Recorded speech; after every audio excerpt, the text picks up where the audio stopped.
Guys, এই দুই পাহাড়ের উপরে দুই দল ডাকাত বাস করত। তাদের ভিতরে এতটাই দ্বন্দ্ব ছিল যে এক দলের লোক আরেক দলকে দেখলে গুলি মেরে উড়িয়ে দিত।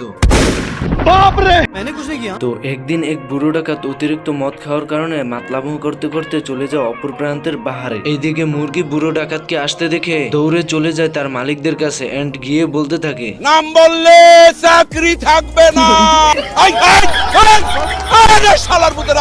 এদিকে বুড়ো লোক তাকে গুলি করতে দেখে ভয়ে পালাতে থাকে। অপর প্রান্তে তার দলের লোক এসব দেখে মিছিল দিতে থাকে।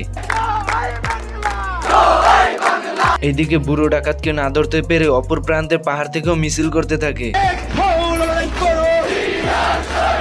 এর ভিতরে দুই দলের মাঝে যুদ্ধ শুরু হয়ে যায়।